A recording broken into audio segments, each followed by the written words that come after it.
واقعا چطور میشه یک فیلم انقدر همه چیزش خوب باشه؟ کارگردانی، تصویربرداری، تدوین، موسیقی، بازیگری، همه چی. با من همراه باشین تا بگم بروتالیس چه کار کرده که میگم همه چیش خوبه. سلام، خیلی خوشحالم که این ویدیو از کانال سینمازیست رو برای تماشا انتخاب کردین. فیلم بروتالیس برخلاف اون چیزی که به نظر میرسه یک فیلم بیوگرافیکال نیست و این شگفت انگیزه. یعنی ما معمار سرشناسی به اسم لازلو توس نداریم. لازلو توس فقط اسم یه یارویی بوده که توی سال 1972 با یه چکش زمین شناسی در حالی که داد میزده من مسیحم و از مرگ برگشتم، به جون یه مجسمه معروف از میکلانج به اسم پیتا افتاده و زده بینی و تکه‌ای از لباس مریم رو خراب کرده. پیتا یعنی ترحم.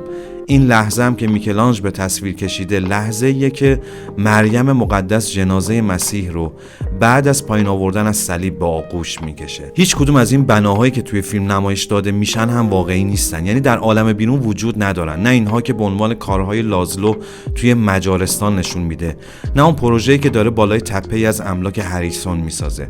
طراحی خود همین فضا به کلی شگفت‌آوره، مخصوصا که همه بر اساس سبک معماری بروتالیست ساخته شدن.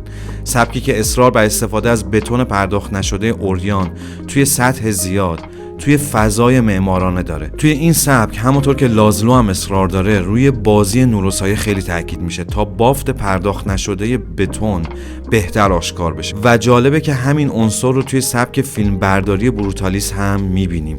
چه نماهای داخلی و چه نماهایی که توی فضاهای باز هستن طوری طراحی شدن که این بازی نور و سایه مورد تاکید قرار بگیره. حالا چرا فیلم برای اسم معمارش که وجود خارجی نداره از اسم لازلو توس که زده مجسمه پیتا رو خراب کرده استفاده کرده؟ این رو باید جلوتر بگم چون به لایه‌های معنایی فیلم ربط داره.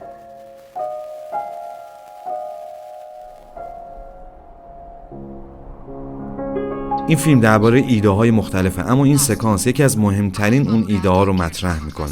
متن نامه‌ای که اریژیبت به لازلو نوشته خونده میشه و بین اون متنی با صدای مردانه میاد در مورد نقش تعیین کننده فولاد توی صنایع مدرن. متن احساسی نامه اریژیبت با صدای خودش در تقابل با لحن خشک درباره یه چیز بیروح مثل فولاد قرار میگیره و ایده اصلی به نظر من همینه، اینکه این نظام صنعتی چطور روح آدم‌ها رو در هم میشکنه، برای اونها انزوا و تنهایی به ارمغان آورده. برای فهم و بسط این ایده باید چند تا ایده کوچکتر که توی فیلم مطرح میشن رو هم توضیح بدم. مثلا ایده شکلگیری دولت اسرائیل. ما اولین تصویری که توی فیلم میبینیم از خواهرزاده لازلو، ژوفیا هستش. ترسیده، به شدت گریه کرده و مورد تحکم چند نفر قرار گرفته که ما نمیبینیمشون. مادرش رو توی جنگ از دست داده و تا اواخر فیلم هیچ کلامی از اون نمیشنویم. توی این صحنه پسر هریسون به لازلو میگه این دختر خوشگله اما قاطی ما نمیشه. توی این صحنه هم گویا اون رو مورد تعرض قرار داده اما ژوفیا باز هم سکوت کرده. توی این صحنه لازلو با طرز به شدت عصبی میگه اینها ما رو نمیخوان و از همه آمریکاییایی که به اون تهمت زدن توهین یا تعرض کردن میگه. از همسر پسرعموش که بهش تهمت زده که باهاش لاس زده، یا از توهین پسر هریسون و تعرض خود هریسون میگه. اتفاقا دوست صمیمی و یار اون برای سالها یه سیاه‌پوسته که اون هم حس مشترکی از سفیدپوست‌های آمریکایی داره. تو این صحنه وقتی اریژیبت بالاخره حرف میزنه، تا قبل این ما ندیدیم حرف زدنش رو، درباره رفتن به اسرائیل میگه و اونجا رو خونه خودش خطاب میکنه. ما که میدونیم اونجا کشور اون نیست، اما اعتقاد داره یه مسئولیت مذهبی گردن اونها هست که به اسرائیل خدمت کنن. انگار فیلم داره میگه تشکیل یه دولت افراطی بنیادگرای یهودی به خاطر نپذیرفتن مهاجران یهودی بوده که توسط اروپایی‌ها و آمریکایی‌ها مورد تحقیر و توهین قرار گرفتن. یه چیزی مثل داعش که خیلی از مسلمان‌های اروپایی و آمریکایی به خاطر تحقیرهایی که از سوی مردم و دولت‌های غربی می‌شدن به این دولت اسلامی بنیادگرا می‌پیوستن تا اونجا بتونن عقده‌های فروخورده خودشون رو بروز بدن. ایده بعدی که مطرح میشه در مورد رؤیای آمریکایی، اینکه اینجا هر کی میتونه برای خودش کسی بشه. این فیلم برخلاف خیلی از فیلم‌های آمریکایی این رؤیا رو یه وسوسه شیطانی جلوه میده. به این مجسمه وارونه آزادی نگاه کنید. اولین تصویری که از آمریکا توی فیلم میبینیم اینه. اول یه مرد خودساخته آمریکایی میبینیم به اسم هریسون لیون بورن که با ساختن موتورهای کشتی‌های جنگی در طول جنگ جهانی دوم تبدیل به یک میلیونر شده. اما در کنار این یک نفر که نمونه یک مرد خودساخته است، هزاران نفر هستن که بی خانمانن و پول یه وعده غذا رو هم حتی ندارن. مثل یه قمارخونه است که باید یه عده زیادی ببازن تا یه نفر پول زیادی برنده بشه. اما مسئله بزرگتر از این حرف هست و اینجاست که ایده بعدی مطرح میشه. جنگ جهانی تموم شده. همون اول فیلم میبینیم لازلو بازمانده جنگ جهانیه، اما توی آمریکا درگیر یه جنگ بزرگتر میشه و اون جنگ اقتصادیه که تو نظام سرمایه‌داری همیشه هست. روی همه چی عدد و رقم و قیمت وجود داره. حالا هریسون میخواد توی جنگ اقتصادی هم پیروز بشه. این جنگ به مراتب از جنگ جهانی انگار بی‌رحم‌تره.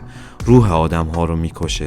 انگار فیلم داره میگه چطور کسی که از یک جنگ جهانی جون به در برده توی زمان صلح به واسطه این نظام فولادی و ماشینی خورد میشه و در هم میشکنه. فیلم به تنهایی و انزوای انسان کاپیتالیستی اشاره میکنه. به صحنه‌های مستندگونه تزیینی که فیلم مدام از مردمی که در حال روزمرگی هستن مدام اشاره میکنه دقت کنین.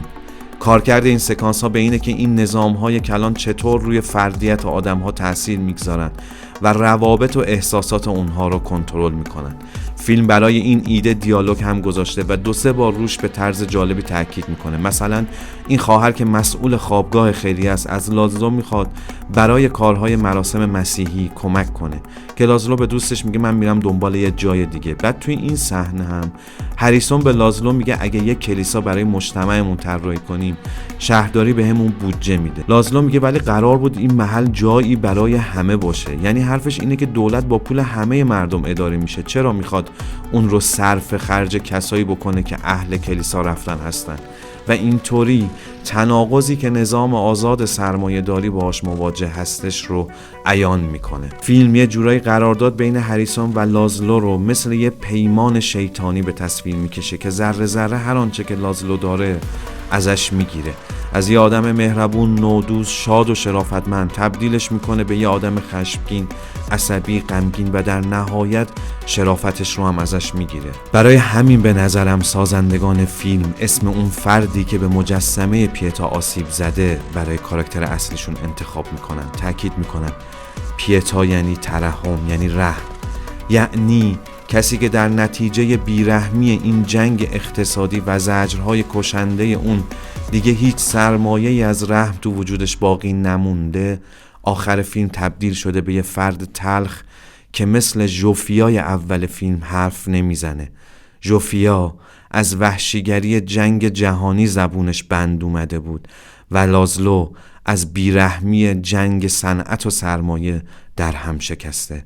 حالا ژوفیاس که به جای اون حرف میزنه. حالا بریم سراغ یکی از مسائل مهم فیلم، یعنی طولانی بودن و کندی ریتم فیلم. دقت کنین که قراره این فیلم روایتگر یه دور زمانی 35 ساله باشه. به نظر من فیلم به عنوان یه انتخاب زیبایی شناسانه این ریتم کند رو انتخاب میکنه و اینقدر کارگردانی این فیلم دقیق و خوب و هنرمندانه است که من خودم اصلا احساس خستگی در طول تماشا نداشتم.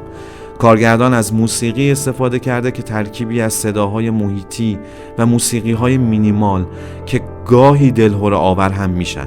استفاده از صداهای محیطی توی حاشیه صوتی شبیه به سبک بروتالیسم توی معماریه. یه حالت خام بودن و بی تزیینی به موسیقی داده. همونطور که گفتم توی روایت از یک فرم متقارن استفاده شده که یادآور سبک مکعبی بروتالیسم توی معماریه. مثلا اول و آخر فیلم با یه تصویر شروع میشه و پایان میگیره با تصویر ژوفیا. یا همونطور که گفتم ابتدای فیلم شاهدیم که ژوفیا حرف نمیزنه و در انتها این لازلوه که همون کار رو تکرار میکنه. یه بار خواهر مسیحی به لازلو میگه که برای موندن تو خوابگاه خیریه باید توی مناسک دینی غیر از دین خودش شرکت کنه و یه بار شهرداری میگه که اگه میخوای این بنا رو بسازی باید یه کلیسا هم توش بگنجونی. فیلم مدام از سکانس های تزیینی استفاده میکنه که گزارش هایی از شرایط زمانه هستن یا تبلیغاتی برای نظام صنعتی آمریکا. مدام به مردم کات میزنه و همه این کارها رو میکنه تا گذر این سالها برای ما ملموس‌تر بشه و زجر طولانی لازلو کامل برای ما جا بیفته. وگرنه کارگردان میتونست خیلی ساده تر مثل خیلی از فیلم ها با چند تا میان نوشت و درج تاریخ گذر این سالها رو صرفاً به اطلاع ما برسونه، اما دیگه این حس سهمگین تجربه لازلو به ما منتقل نمیشد. شما چی فکر میکنین؟ از کجای فیلم خوشتون اومد؟ کجاشو دوست نداشتین؟ نظرتون رو توی قسمت کامنت ها مطرح کنین. برای من واقعا ارزشمنده، ازتون یاد میگیرم. دمتون هم گرم که سینمازیست رو دنبال میکنین. تا ویدئوهای بعد، خداحافظ.